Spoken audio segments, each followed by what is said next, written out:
What's poppin', people? In today's video, I'm gonna be reviewing some of your guys' stores live. I posted in the Facebook group that we have in the description to post your stores if you want me to review them in this video. I got so many people replying that, I don't know, maybe we might have to turn this into like an ongoing series. So what I'm gonna do is go through my laptop right here and just look at a few of the stores that you guys sent me and just give like practical tips on things that you can fix right away that would help out your store. I'm not just gonna sit here and like bash your stores like, oh, horrible, horrendous, why bother?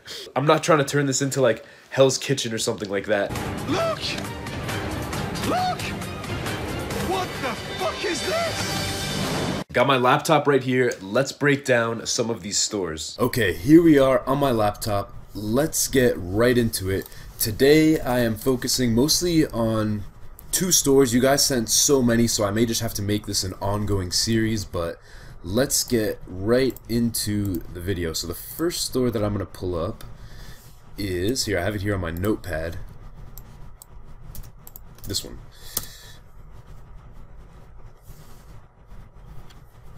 Okay, so right away, this is the debut theme, so for you guys wondering, this is a free theme to use on Shopify. I absolutely love the logo, really good. Very good navigation bar, pretty simple. This is, I think this could, the background could be better. It'd be really cool if you actually had like maybe a combination of product images, or this isn't bad at all, but like maybe it could be better. And just notice how clean this is, you guys. So as I scroll down here, boom, we have 3 white hoodies and then 2 white hoodies and a white sweater, all with like a similar theme. Pricing is good. $34.99 is usually also what I do for these hoodies, and $24.99 is actually also what I do for these. I either do 24 or I do 29 for these, so that looks good. Let me scroll down a little further. Winter pick. I like this because you want to get as many products as you can in front of them on the homepage, but without like overdoing it. I think this is really good right here, because when people are on their phone and they're scrolling down, this just is a potential that they're going to see something that they like. Absolutely love this, because you're leveraging popular culture, you're leveraging pink, which is a really popular color right now. So I really like that. This is an example that I showed in like a previous video, which is perfect. It's good to see that you're implementing that. 15 people have viewed this, 2 recently purchased, 6 have it in their cart. I like the color variations, keeping it simple.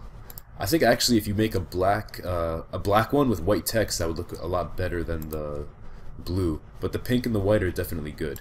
That's just an opinion though. I would just take out the customer reviews part. For a website like this, it's more focused on branding as opposed to reviews. A website like Amazon, where they're selling you like a blender, you want to see reviews on, you want to see if it's a good blender. But a website like this, it's more so just about like building a brand around your page. Let the reviews come from like your social media as opposed to your web page. Okay, let's see what else you have in the store. Let's go here.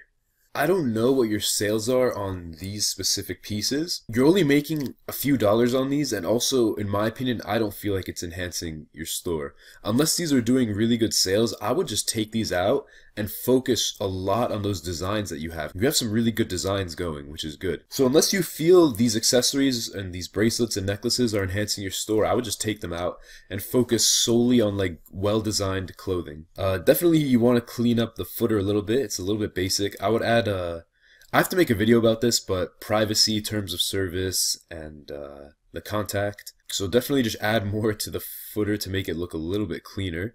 It's good you have your social media here, which I'll take a look at. Already really good, because you have social proof by having followers.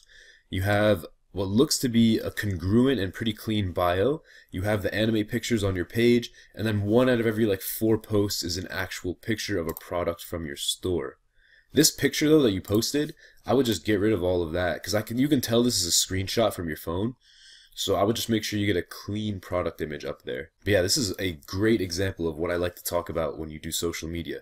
You just have a curated page of like content that your followers or your group of people would love to see, and then 1 out of every like 4 posts or something, you're posting your actual hoodies. Like this one, this is a good example.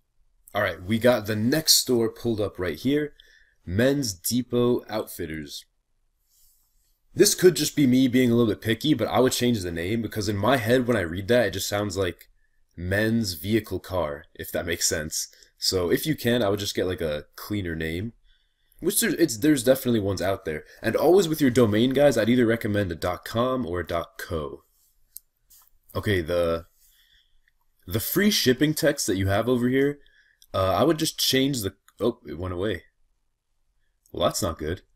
Well, I would just change that text to something a little bit more like something like this, or something that's more in alignment with like high-end fashion or just men's fashion. That just looked like a very generic, standard font. I like this. Right away, you're putting products in front of the people. A lot of people waste this space over here on like telling their story and all that, that's great, but like you gotta get the product in front of people's eyes while you still can, because people have very short attention spans nowadays. Premium is an okay word to use, deluxe is an okay word to use, but I would switch out designer, because people are going to click on that and be like, where's the Gucci, where's the Armani, where's the Versace? You'd be really well off actually if you just went the minimal route. So just put watches, put necklaces, put belts, and put bracelets. So let's now go. Let me also check. Footer looks okay. It could definitely always be better. Everyone's website could be better, but this is definitely enough to actually like look legitimate. Let's check your Instagram really quick. Yes, this is really good. I like this. I just think you need to get fake followers to start off to make your page look legit. So only a couple thousand, which we talk about in other videos to make you look legit at the beginning.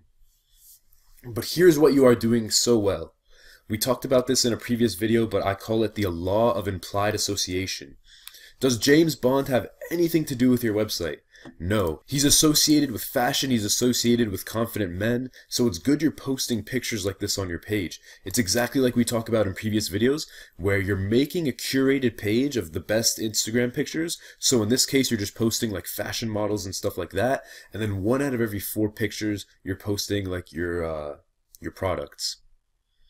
I would avoid these kind of pictures though, because unless you're selling Rolexes, that's a little bit misleading. And whenever possible, if you can find it, either take them yourself or get them off AliExpress or send free bracelets to influencers, but always try to get your pictures looking like this as opposed to this, because you want it to seamlessly blend in, you guys. With social media, you want to put things in front of people, but without interrupting their lives.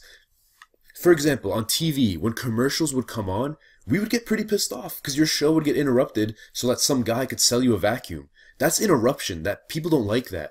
But if you have someone who's very passionate and into like men's fashion and he's following a bunch of men's fashion pages and then he sees something like this, even if there is a link and like a call to action saying go to our website to buy this, it blends in so seamlessly and people like that and people appreciate that, and less red flags go off in people's brains when they see something like this. There is a barrier to make that happen. You either need to find the image online, or you need to actually take the picture yourself, or you need to send the bracelets to an influencer. And it's not something you need to do right away, but it's something that will help you out a lot, especially in this niche, because you're commanding a higher price from people because you're branding yourself as a luxury brand. So in order to do that, you need to make sure your branding is on point. I'm going to click on shop now. Yeah, I would definitely take off the word designer and just put watches. Go like the minimal route. Imagine if this just said watches and you have like super clean minimal images. It looks so much better. It just makes it like the underlying communication in that is like, boom, here are our watches. But designer watches with like, oh, designer watches, and this like really long description about like top quality and leather and all that. I feel like that subcommunicates a little bit of like we're trying really hard to get your sale vibe. Think about a Honda commercial on TV versus like a luxury car like an Audi or like a new Jaguar that comes out. What does the Honda commercial do the whole time? Here's our airbags, here's our tires, here's our safety award, here's our consumer satisfaction rating, here's this, here's that, here's that. That's what Honda's trying to do. What do the Jaguar commercials look like? What do the Audi commercials look like? You just have people in suits, like driving around the city all badass, making it look like they're having a great time. So if you're going the luxury route, you kind of have to do the same thing. Go minimal and just create a vibe, create a reality around your page. And you could do that by going the minimal route, in my opinion, on your page. And here's what you're doing so well that just hits on the point we just talked about. I love this, how you name the watches. Alpha, Bravo, Chief, conductor, commander. I love that. These are powerful words, and it's super cool. If I got an email from your website saying, boom, we just launched the Emperor and it's 50% off today, I'd be like, sweet, I want to see what the Emperor looks like. Let me click on one of the pages. Let me go to leader. I feel like being a leader today, guys. I'm going to buy the leader. I'm going to buy this off of you. Not really, but because I could just reverse image search this and find it on AliExpress. Okay, here's what I like. I like how you put the secured checkout, but you made it black. You made it blend into the luxury vibe around your page, which is perfect. It's not the like big bulky colored one, which works on some people's pages, but let's click on this really quick. Uh-oh. And by the way, if you guys don't know what this thing popping up at the bottom is, it's called the Sales Pop app. It's really cool. It just creates some social proof around your store, and it makes it look like it's a super popular store. But right here, when I clicked on that thing, this is a problem, because how the heck am I going to find more products? The reason I clicked on that is because I wanted to go through your catalog. But what options do I have? Home, about, contact, privacy, refund. Get rid of all of that and just put different names of collections in there. So just put watches, put belts, put bracelets, put all that. Get rid of all this on the side. That is it for the video. Thank you so much to everybody who posted their store in the Facebook group. Comment down below what you want to see in the next video. Thank you guys so much for watching this video, and I will see you in the next one.